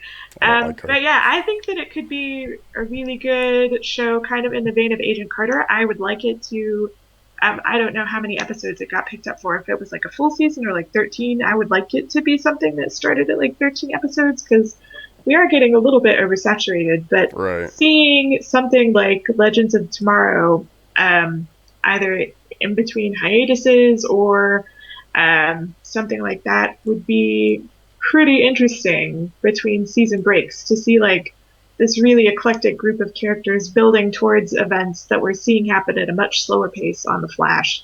It could either be super bad, or we could also accidentally get spoiled for like the next 20 years of Barry's life, thanks to Brandon Reed. So it could go either way, but I'm leaning in a positive direction. It sounds really interesting, and the girl who's playing Hawkgirl seems super rad. Yeah, I'm really hoping she's more like a Earth 2 Hawkgirl, because that's my favorite Hawkgirl. Yeah. But I'm kind of with you. I hope it's like an off-season show that doesn't tie in that much. Like, I don't really want to watch 3 DC shows, CW DC shows a week, that all tie into each other, kind of like Arrow and Flash. Like, I love the team-up episodes, don't get me wrong, but like, I feel like if like you said, if they oversaturate it too much, it's going to kind of start to get old, and they're going to run out of stuff to do. Like, I hope, since they're doing this time traveling thing, like, I don't know, I hope it doesn't tie in as much with the show. Like, they'll have a few episodes where this Rip Hunter and his team might appear in Flash or Arrow because they're in that point of time, but then they have to like go back or go into the future to a different point. Kind of like a S.H.I.E.L.D. type thing, where they're kind of doing their own missions off to the side, which is probably what they're thinking, but I don't know. I'd like a little disconnect there. Yeah. So moving on, Hugh Jackman kind of explained why he's leaving Wolverine. After his last movie, it'll have been 17 years. He's just given up. He just thinks it's time to move on. So if you're a big fan of the Hugh Jackman Wolverine, oh well. A lot of people are wanting, everyone wants, what's his name? The guy from Mad Max Road Fury, Tom Hardy. They want him as everyone. And they're all like, oh, we could finally get Tom Hardy as Wolverine. Speaking of Tom Hardy, I don't know if you have it on the news or not, but I don't remember who, but he said that he wanted to play some superhero. He wanted to play Punisher. He wants to be the Punisher, There we go. Yeah. That, I would be behind that. Yeah. He wouldn't be my ideal cast, but he would be good. Yeah, he needs to grow his hair out and do like a Tommy do, where he dyes it black and then slicks it back, and he'd look somewhat Punisher-ish. Yeah, the dude's built like a motherfucker. Yeah. So he would be menacing to look at. Now, if he could just really get into the role and bring it to life, I'd be behind it. So. Yeah. Like, if he was in the Netflix, I know they they said something about a Punisher Netflix series. I remember reading that last week. Yeah, right now I think it's rumored. Yeah. But like, Charlie Cox has gone around saying that he'd love to see Punisher and Daredevil as well. So yeah. So like, if Tom Hardy was the Punisher on the Netflix series, that would be just amazing to me. he might be too expensive now that he's everywhere. Yeah, that's one of those roles that it's kind of weird for me because I'm not like this about other roles, but that's one of those roles that for me I guess I kind of need the guy to physically look like Frank Castle. You know, and Frank Castle's a big guy, tall, broad-shouldered, square jaw. So I don't know. I'm not necessarily feeling Tom Hardy, but I will also say, if you've got a solid actor who's standing up saying that he wants that role, given how problematic Punisher has been in the past, maybe you can let that guy take a spin at it. Well, we've already talked about Punishers 1 and 2 in our Marvel cast if you want to go back for that. But I actually like Thomas Jane. He was okay. Mm-hmm. Dolph Lundgren, you know, for its time, he was okay. And I thought Ray Stevenson was fantastic, even though he wasn't like built. Like he had like the gruff that I like in Punisher. And I feel like Tom Hardy's a little too much of like a pretty boy to pull off like kind of the gritty, dark, kind of gruff that Punisher should have. But, you know, who knows? Like Tommy said, he's huge, so... And you know, makeup artists and hair, you know, they can do everything to make him look like it. If they can get Hugh Jackman to look like Wolverine, kind of, they can get Tom Hardy to look like Punisher. Who would you like to see as Punisher? I don't know. I mean, like Tommy said, I'd want someone that's a little built, but I don't know. I'd have to think about it. I'll tweet it later, maybe, for people that are watching this later. You can flip through the Geeks on Screen tweet, and I'll put up an actor's name. I'll nominate someone as my choice. The Fuller House casting looks promising. They've got most of the original actors on board. Uncle Jesse and you know, all of them are in there. You know, Stephanie, Kimmy, DJ are all back. The Olsen twins are in talks. They're not signed on, but the fact that they're in talks is promising. But I wouldn't expect them to be a mainstay in the cast. Maybe hey, I'm home from college, or like you a know, few episodes or something. Like a cameo, yeah. Isn't that like what Bob Saget's supposed to? Isn't he like, you know, only going to be a few episodes? Like I remember hearing something that he wasn't like going to be on there every episode. It was just like they probably can't afford Bob Saget. I don't know. He'd be the best part of the whole show though. His stand-up's fantastic, but. They should just get like Elizabeth Olsen if she's not too expensive. Just be like, can you dye your hair blonde and play one of your sisters? I mean, So are the Olsen twins in talks to actually appear, or are they still in talks about whether or not anyone ever told them it was happening? That both. Yeah, they had no clue it was happening, and so they were too coked out. They came back and. Aww. Well, Tommy, if you were a multimillionaire billionaire. You'd be too coked out right now to do this show, so... No, I would not. Yeah, well. All right, so moving on. Christopher Marcus and Stephen McFeely are confirmed as the Avengers Infinity War writers. And for people that don't know those names, at least Christopher Marcus, I think they both wrote the Cap movies, both the Cap movies. So Winter Soldier and First Avenger, which is exciting, and everyone's like, oh man, I love Winter Soldier, it was the best one, so I'm really excited. They also wrote Thor: Dark World. Keep that in mind. So, to be fair, the problem with Thor: Dark World isn't necessarily that it is a totally terrible movie. It's just that it's a movie that only exists to make money. Well, they did the best they could with a movie that never writing, should have been made. They did Malekith all sorts of wrong. Well, I don't know that. I guess for me, the problem with Dark World is more a director problem than a script problem. But that's just me. It could, yeah. I mean, it could be the script could have said Malekith be kind of like the Joker, but in Marvel. But the director was like, "No, I want you to be boring and dull the whole movie." So my problem is that was the only stage direction for the whole movie. So my problem is it's really tough to follow up a Kenneth Branagh movie, right? If you're not Kenneth Branagh, it's like, all right. Liam, Natalie, look hot. Everyone else, just stand around. Do whatever you want. For people that are fans of the Mindy Project, that got canceled. That's one of the big cancellations this week by Fox. But people are hoping that Hulu will pick it up. It's a fairly popular show people that I know watch it, really like it. So, one thing that I'm a little worried about is the Beverly Hills Cop 4 plans got removed from Paramount's release schedule. So, but shame. Yeah, but everyone's reporting that it still might happen. Like, it's not off the table completely, but it's just not. It just got removed from their schedule of like what they're planning on doing. So, I don't know. I'd love to see a new Beverly Hills Cop 4 or Beverly Hills Cop movie and have it be actually good and not just trying to get money. But me and Wayne on the newest trailer cast watched the Vacation Red Band trailer that came out this week, and I had no clue. Like, I completely forgot that they were kind of spinning off of the old National Lampoon's Vacation series movies with Chevy Chase.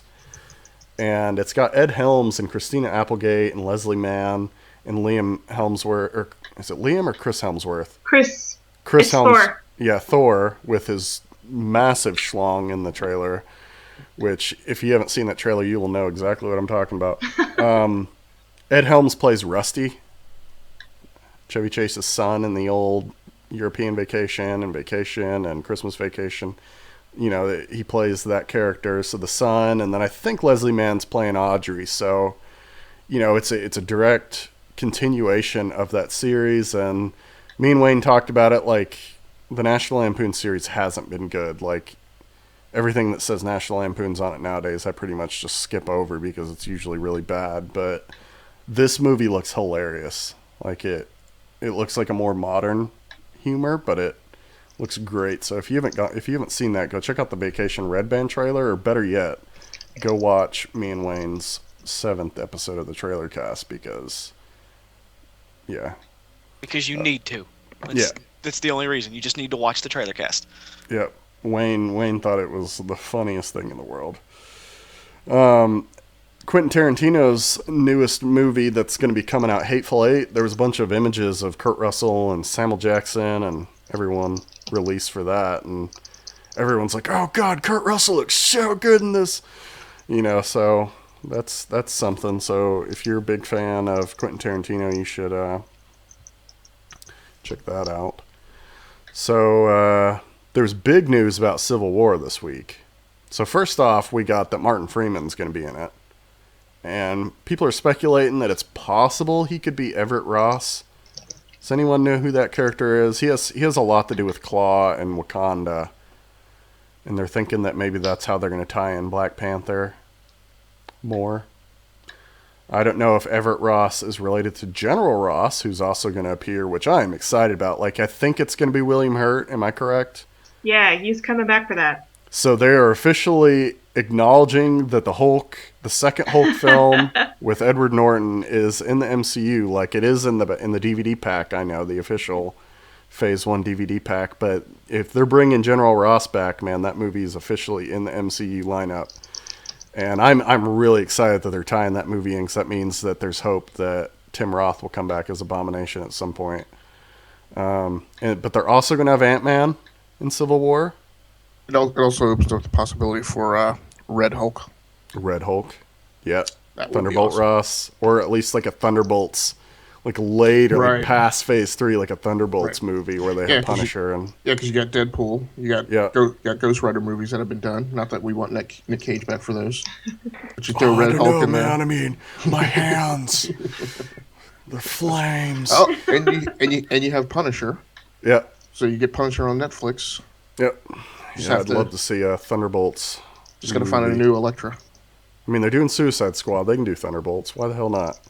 Just put one of the Thunderbolts female heroes in skimpy clothes, and boom, same thing. Agent 13, that was played by Emily Van Camp's going to reappear. I guess we could all have guessed that. I mean, she was the romantic interest for Cap and Winter Soldier, and she's a fantastic actress, so why not?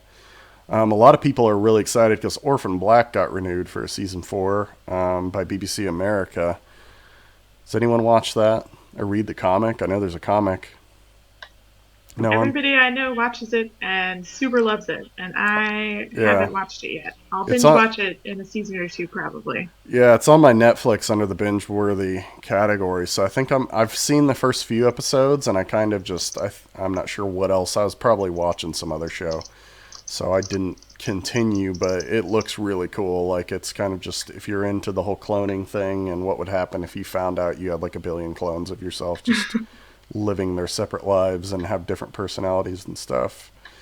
Yeah, that's really cool. So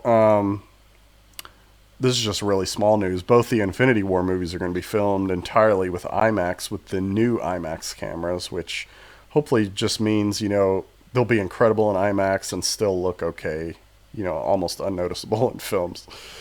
I'm not sure how IMAX cameras affect normal screens. We don't have IMAX in Sweden, so I don't know. CBS officially ordered the Supergirl TV show, which we all knew was coming, but now it's 100% coming. It's official. They paid the money for it. CK, you'll be excited if you enjoyed it. iZombie's getting a season 2. Yeah, I'm very excited about that. I think it deserves it, even though I haven't caught up. I feel like it's definitely interesting enough that I would want to watch another season of it. And something that may not deserve it, but I am really excited for because I really enjoyed season 1 was Powers got renewed for a season 2 by PSN, by PlayStation Network.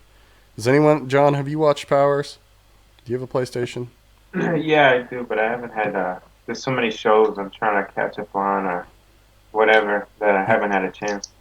Yeah, if you're a PlayStation Plus member, you get Powers the whole season for free. You should go check that out, and we'll have you on next time so we can talk, or once you're finished, and we'll talk about that. Cause yeah, no, I haven't had anyone really to talk Powers with, and the acting is terrible, but the story's fun. And for people that are fans of the comics, they ended season 1 basically where the comic begins, the old comic begins. So season 2 hopefully will be more faithful to the comic storyline, is what it seems like. So that'll be fun. The Marvel Entertainment CEO, Ike Perlmutter, got hacked and an email was released, and he was talking about how bad the female superhero movies have been, like Elektra, which he misspelled Elektra, Catwoman, the old Supergirl movie. And for people that have heard about this news from other sources, those other sources have been just slamming this guy, saying he's being sexist and saying that no female superhero movies can be, but they're all just twisting his words. He didn't say anything in that sort. He just basically said, look, these movies did terrible. Like, it's not like we're kind of worried about them, basically. Like, we need until Wonder Woman comes out, which is, I think, or maybe even Supergirl, the TV show, once they get a success, people will be more positive. But, I mean, there hasn't been a good track record with female superhero shows or movies, so you can't really blame him. No, and I think what he's saying, what I'm guessing he's saying is, hey, don't come into my office and pitch me, right? A superhero movie with a female lead unless you're bringing me something original that surmounts the challenges that they've had in the past. And I mean, that's not to say that female characters aren't interesting, but the big example and the big problem I had was I was really interested in seeing Black Widow get spun off into her own feature film with Scarlett Johansson. Mm-hmm. But then I saw Lucy, and I was like, yeah, that's okay. I just don't know that she can carry a movie, with her as the main character as a superhero, and have her pull it off and then pull it off. Well, now she's too busy with Ghost in the Shell, which is a whole nother terrible kettle of fish. So it's not like she could do it anyways. Yeah, she's got her hands full. I know people want a Black Widow film, but and that's another one of the news items we have here is that Saturday Night Live did a joke trailer for what, kind of making fun of Marvel of what a Black Widow solo movie would look like. Did anyone see that? Yeah, that was pretty classic. Oh God, it was like Sex amazing. and the City with Black Widow, and she falls in love with Ultron. John, did you see that one? No, I've seen it kind of like floating around the internet, but okay. I have to watch it. And Tommy, you probably avoided it for spoilers. But Something that, yeah, but just before we move on from that, I think you're exactly right, Gascles. He's just saying, listen, it's not a good track record. You know, if you give me gold, I'll think about it. Basically, you know. So, please don't twist people's words and call them out for being sexist when they're not. It's ridiculous. Legendary, something I'm really excited about, and I'm not sure how old of gamers you guys are, but Legendary is making a Myst TV series for Hulu, and that's MYST, the old kind of mystery puzzle game set on an island. And I used to play that game religiously. I remember reading about it when I was a kid and like seeing, screenshots and stuff, and I always wanted to play it, but I never did. Mm-hmm. Yeah, I guess but I might actually do that soon. I guess I feel like Myst to me is kind of like the rhythm games or the dance games. Like it was a quick, hot flash in the pan, and people really loved it. But I think when you look back over it, 5 years hence, 10 years hence, you look at it and you're like, why were we ever in love with Myst? I don't know, man. I certainly ask myself that question. So I bought the enhanced edition on Steam just recently, and it's great. Like they added a free roam to the game to where it's not just a click to the right, click to the left. Like you can actually walk around now. Like they've really done good by that game. John, I know you're a gamer. Have you played Myst? Not at all. No? Okay. Well, Being that it's on Steam, though, I might actually do that here at the end of the month when I get the computer done. Yeah, man, pick it up. If you like, it's got a great story. Like, I'm hoping that the TV series is somewhat faithful, and I wouldn't imagine that they would. I would guess they would keep the kind of feel. Like, I hope it's like the first season of Lost, where it's just straight up island mystery. What the hell is going on? Crazy crap's happening. And just mystery. That's all I want out of that. Anyone excited about the Boba Fett origin movie that is announced as the second anthology film in the Star Wars series? Anyone a big Boba Fett fan?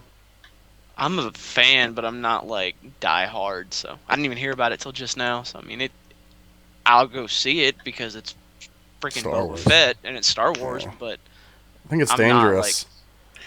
Yeah, I mean, I like the character, but I like the character because there is that mystery around it. And I'm like, when you start opening up that can, then I don't know. I think it's very dangerous.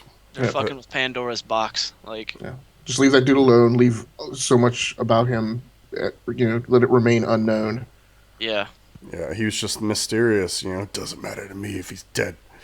So we need to get shirts. Don't demystify the Fett. Yep.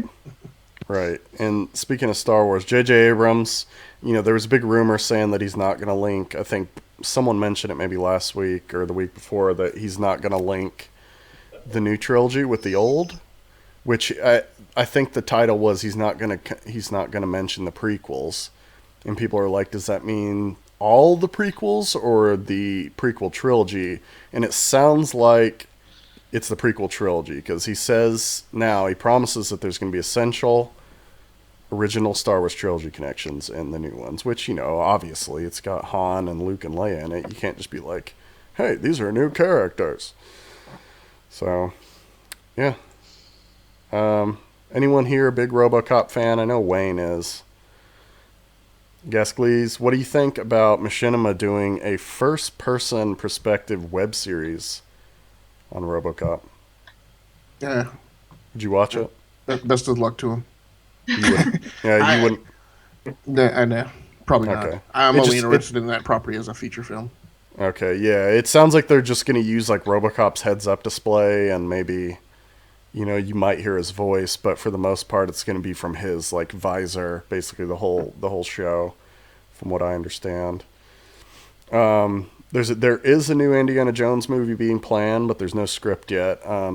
People suspected, and they're, throwing around the idea of Chris Pratt would make a good Indiana Jones. That was never official, but now it is official that they're kind of wanting to make a new one, basically. So, big news. Simpsons got renewed for season 27, 28. I'm okay with that. Yeah. I'm a Simpsons fan, so. Yeah, setting the record even more. I'm excited about this. John Wick 2 is officially moving forward with both Keanu Reeves and the original director. John Wick, fantastic movie. I think everyone should go watch it if you just like a good action drama. What did you guys think of Gwendolyn Christie's Captain Phasma picks from Force Awakens? CK? Super rad. I'm so excited about that, and it looked fantastic, and it just looks like it's going to be amazing, and I'm super excited about Gwendolyn Christie, so nice choice. Super awesome. You think the silver stormtrooper outfit looks cool, John? I'm ready. I'm ready for bootleg old school Cylon stormtrooper. Please give me this weird crossover. Yes. What do you think, John? Toaster stormtrooper. Yeah. What do you think, John? Did you see the picture? Yeah, I'm really happy. I like her a lot on Game of Thrones. And, Yeah. I think she's gonna bring a gravitas to the movie unexpectedly. She may be like one of those like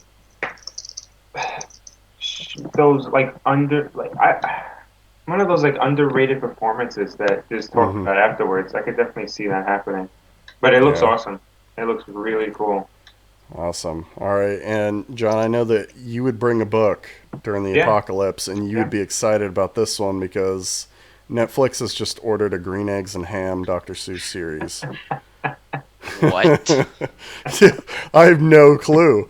I have no clue how they're going to pull that off. My only question is, what the hell are the people at Netflix smoking, and where the hell can I get some? It's possible it could be a kid's like animated.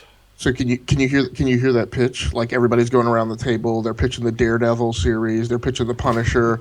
You get down to the one like stands up. Yeah. Hey, it's the guy with the helmet on. Hey, what about Green Eggs and Ham?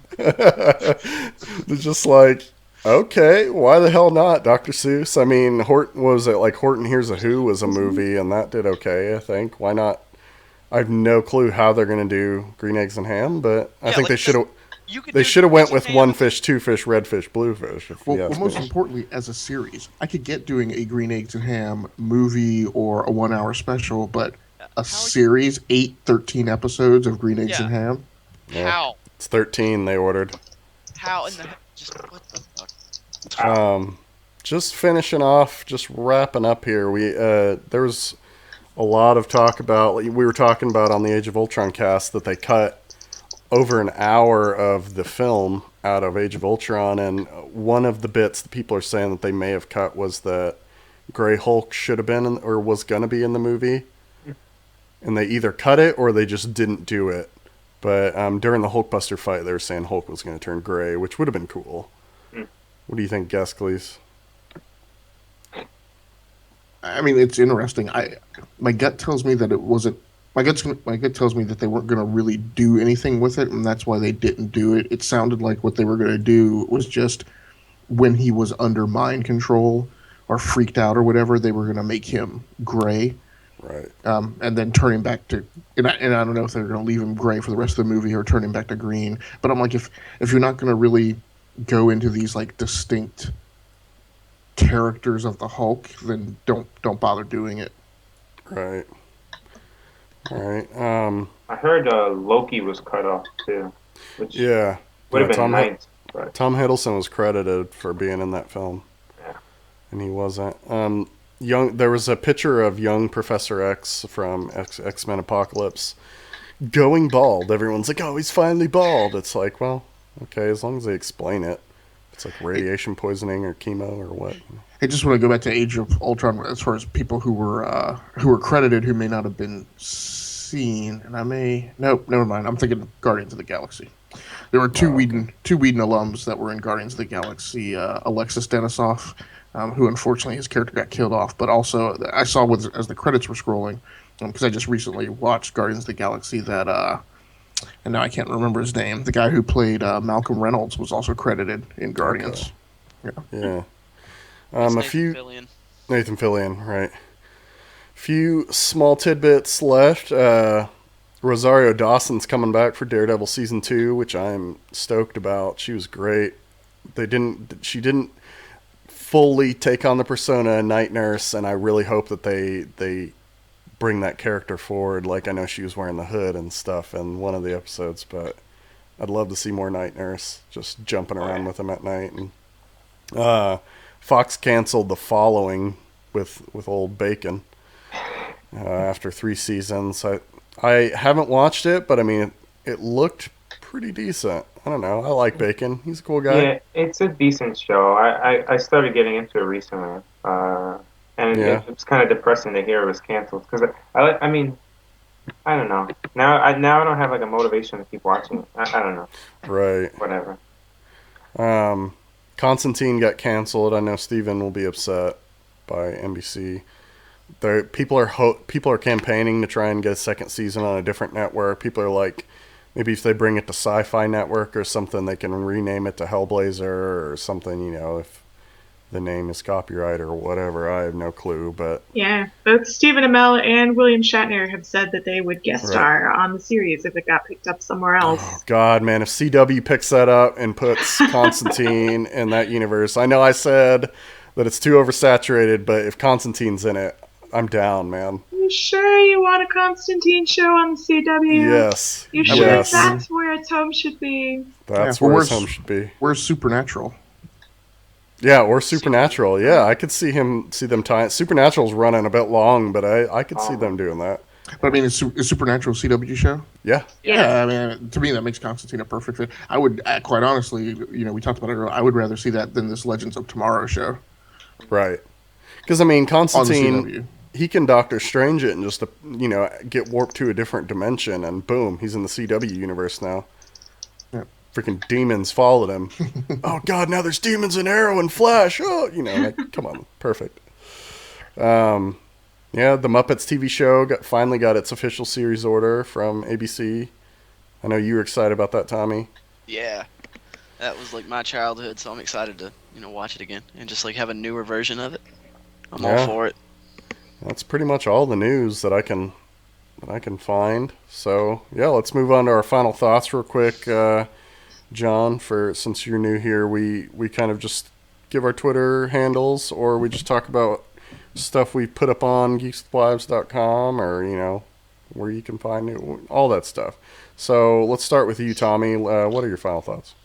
I mean, you can find me on Twitter, you know, at @SimplyT, and it's not at 50 Shades like Steven and fucking Wayne seem to throw out all the time.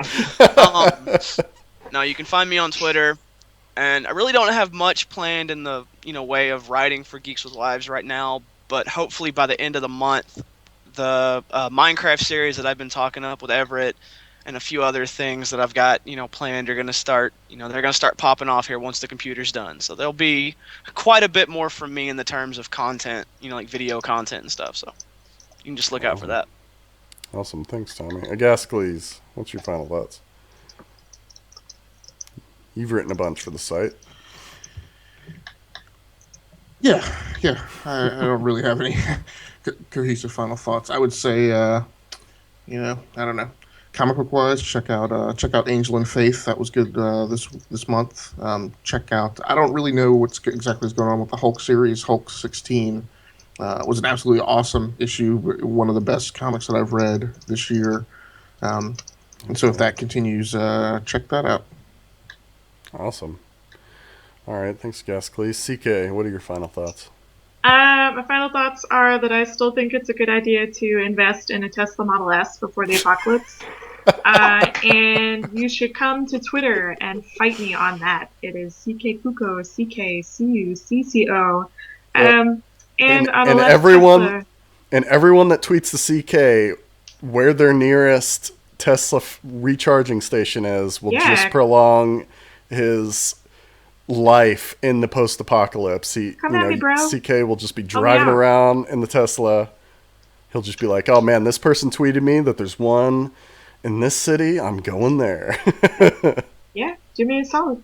And while you're also trying to figure out where your nearest Tesla charging station is, when you get too frustrated with trying to find it on Google Maps, you should take a break by reading my recent reviews on Geeks with Wives. They're pretty good. I'm very talented. Yeah, they are. Thanks, CK.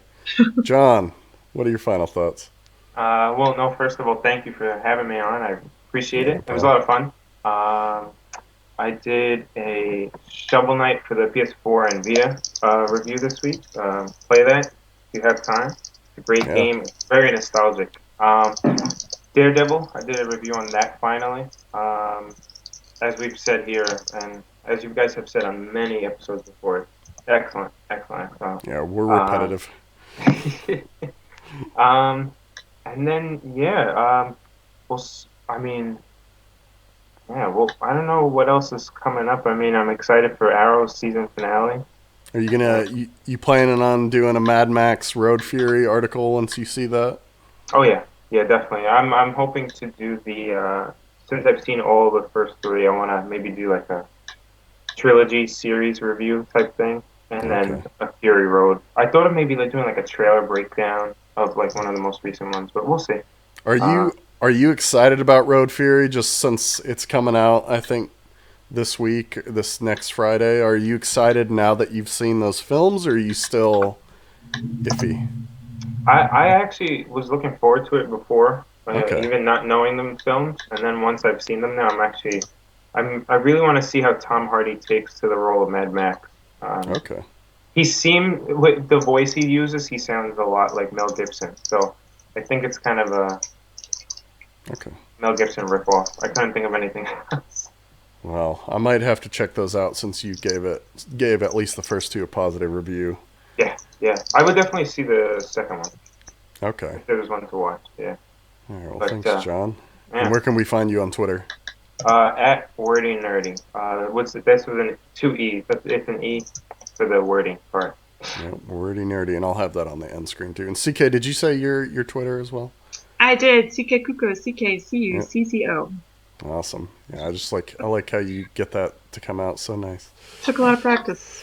Yeah, and you can find me at Everett Gets It.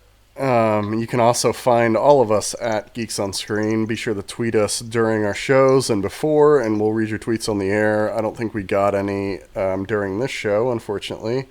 On Thursdays, you can also tweet at me and Wayne. You can tweet at us anytime and just let us know if you want us to watch a trailer on the Trailer Cast. We watched the Witcher 3 Wild Hunt trailer this time, so if it's a video game trailer, why not? You know, it's a trailer. It's all fair. So definitely check that out because trailers 6 and 7 just went up on the site, but they've been up on our YouTube for a while. I did my first video comic book review episode for this week, so check that out. Yeah, that's pretty much it. If you look on the Geeks on Screen Twitter, I did a hilarious photo of the infamous Suicide Squad. That you did, yes. Yeah, cast photo that we talked about tonight, but I replaced everyone's faces with some of the Geeks with Wives members and Geeks on Screen members, so check that out. Tommy is Killer Croc, Gascles is Deadshot, CK is Katana, and I think I'm Rick Flag Jr. Yeah. Steven's the best Harley Quinn. Absolute best. Speaking of Steven, before we end, I don't know if we ever actually officially said anything on the podcast, but he just got engaged. Yeah, so congrats to Steven. Make sure you tweet him at Invictus Cosplay or at 50 Shades of Steven to congratulate him. He's excited. If you want to send him some whips and chains for his new cosplay that he's working on, he'll gladly accept them.